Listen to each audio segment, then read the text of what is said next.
this afternoon. All right, so I'm a little bit of a firecracker, so we're going to get this thing popped off, all right? Young man, while you're in the inside of this facility, you need to work on the inside of your heart. That's something I say almost every week to young men that we mentor inside the jail facilities here in Miami and Broward County. I also say things like, if you could free and allow God to free your heart and free your mind, you'll be free out there. Because there's a lot of people out there too. They're chained because they're not free here and they're not free here. While you're here, this doesn't have to be a dead end. It could be a place that you needed to go. My name is Ronnie Lillard. I'm the director of Juvenile Justice here at Youth for Christ. We work facilities in Miami, Fort Lauderdale. We do programs, most notably in Liberty City. We have an opportunity to touch many youth. I am just one of many that have come before me. I can't get up here without having standing on the shoulders of those who came up before me. So real quick, if y'all give a round of applause to Glenn Craig. 40 years. You know, we work with about, give or take, almost about 2,000 kids a year just in our ministry alone. So if you think about 40 years, how many people that Glenn's had the opportunity to have a relationship with. This guy, he just be dropping nuggets. We'll have a conversation. He'll be like, yeah, I used to work with such and such. I'm like, the cocaine cowboy? Yeah. I mean, like, much love to you, man. I know every time that we go in between Glenn, Angel, and all the different beautiful volunteers that we've had over the years and staff, we're really trying to make a difference. Tonight, I want to talk to you about some of the challenges that these kids in this city face. I want to talk to you about the depravity. I want to talk to you about the hopelessness. But then I also want to talk to you about the hope of the gospel, something that we all have the ability to have, the message of Christ, and something that we all have the ability to share. After I'm done talking, I'm going to show you a video of some of the work that we do in the community of Liberty City for the kids who are coming home from jail. But I mentioned that briefly because I'm much like these kids that we work with. Matter of fact, when I work with them and when we have an opportunity to get really entrenched with them in their cell, I see myself often. I was a kid. I grew up in the backdrop of poverty, violence, from the poorest part of the city. I was a kid whose mother, she was a teenage mother. I was her second child. By the time she was 16 years old, she didn't finish high school. I grew up in a house that was very violent. I grew up in a house that had a lot of fighting. And matter of fact, most arguments were never ended. It was just shouting matches. I grew up watching every man in my family be incarcerated. Uncles, cousins, my brother. I grew up thinking that everything that we know is wrong was actually the right thing to do because of the culture that I was given. I grew up with a lot of pain. I grew up with a lot of depression. I didn't even know that you would call it depression. It's just thoughts and emotions that I couldn't get past. By the time I was transitioning into high school, my father, before that time, my mother had left the home. And I didn't know where she was throughout middle school, high school. I didn't know where my mom was. A lot of people had the opposite effect in my community. I grew up without a mom being there. My dad was a very broken individual. Me and him we used to fight. He would kick me out the house. I spent high school with my grandparents. In high school, my grandfather, who was probably the patriarch of the family, he passed away. And I spiraled even deeper into not knowing what to do. When he passed away, I didn't know. You know, I didn't have a relationship with God. Our family, we never went to church. Like, we'd go to church like every other Easter. You know what I mean? Like, this Easter, the parking lot kind of packed. Next one. We'll take a rain check, right? I grew up, we didn't have much. Refrigerator was mostly empty most of the time. I wore shoes that had holes in them. We used to call it Adidas with 4 stripes. Y'all don't know nothing about that. I used to wear the same pants every day to school, and then, somebody would catch on to it. They'd be like, you wore them pants yesterday? And somebody else would jump in, he wore them the day before too. Dang, y'all can't get nothing by y'all. But not only that, I was making poor decisions, and I found myself in really tough situations.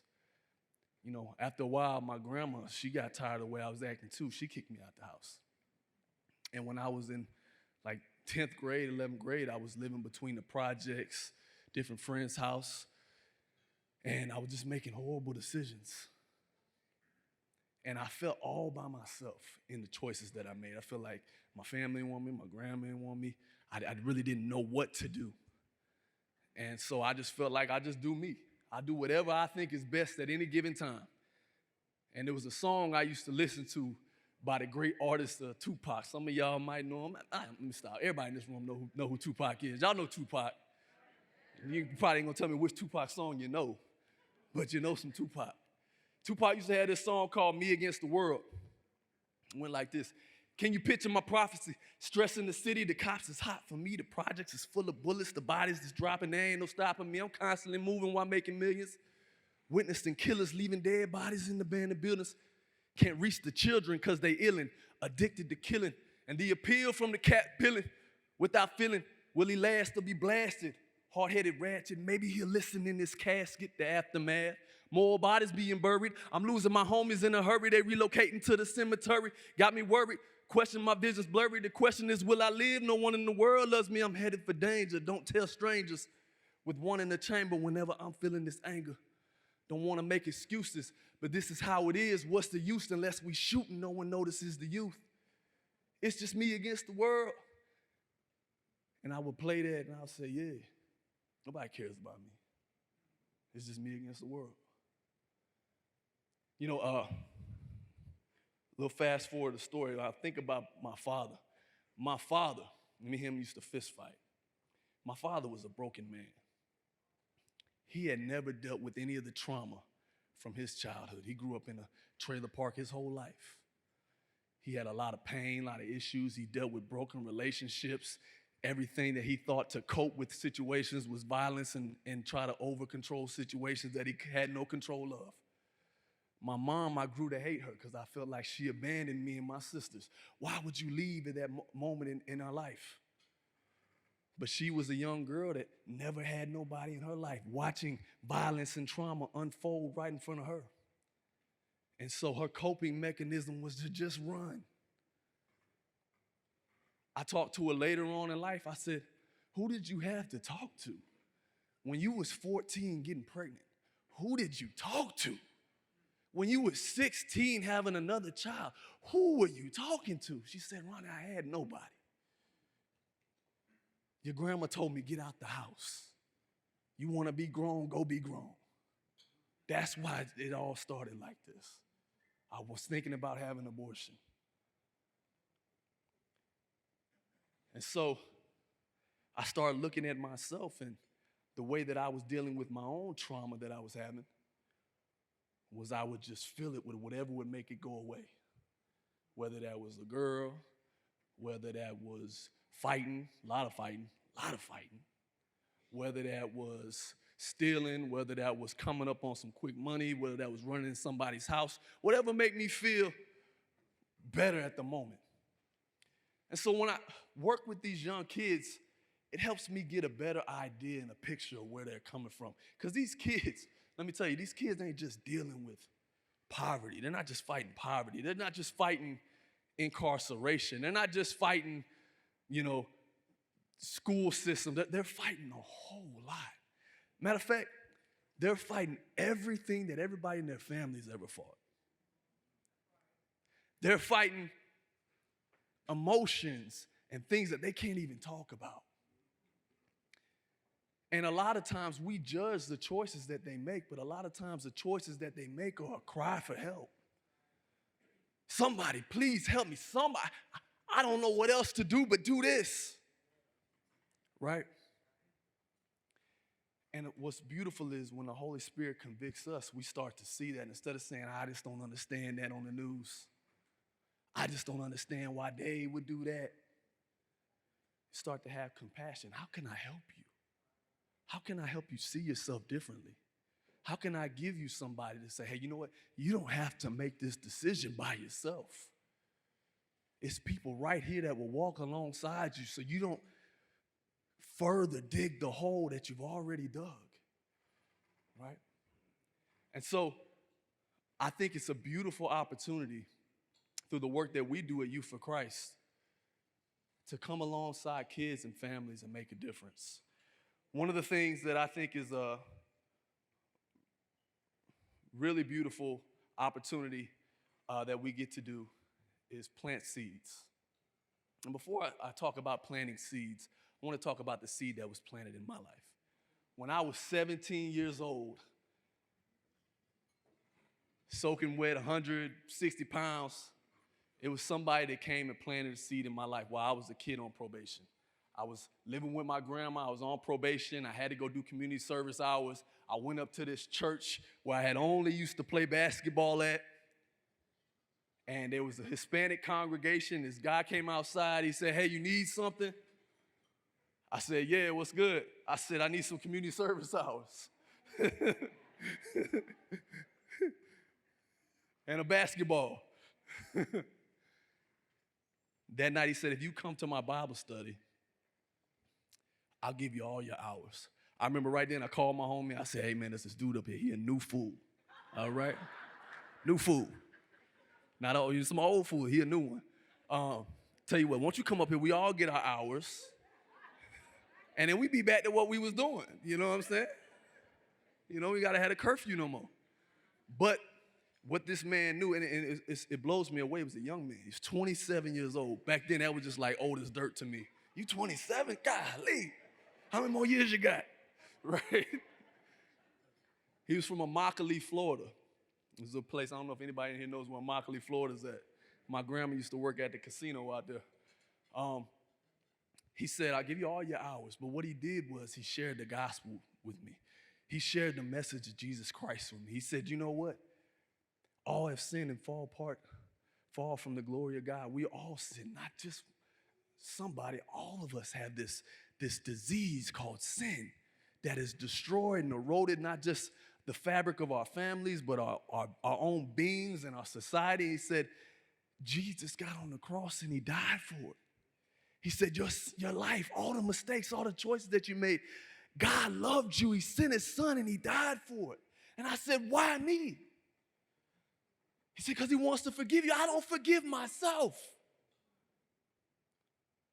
I don't even know if I really want to change. All I know is I just don't want to end up like that. I don't want to end up like my brother. I don't want to end up like I don't want to be my dad. I don't want to be the men in my family. God, if you really can change me, I'll give you a shot. Matter of fact, I'll give you more than a shot. I'll give you everything. He said, "Keep coming up here." And each day, he just kept planting more of a seed and more of a seed. My heart had a lot of hard soil. It wasn't a lot of good soil. It wasn't a lot of fertile soil. It was a lot of weeds. It was a lot of pain. But the seed just kept penetrating. And I didn't change overnight. My grandfather didn't come back from the grave. Me and my dad didn't stop fist fighting and have a kumbaya moment. My mama didn't come back to the house. Food didn't jump in the refrigerator magically. But you know what happened? My heart, my mind, and my soul started changing day by day by day by day. And I tell the kids in the jail, I said I was right here, and then I kept making small steps the right direction till I don't even know what the old Ronnie looked like.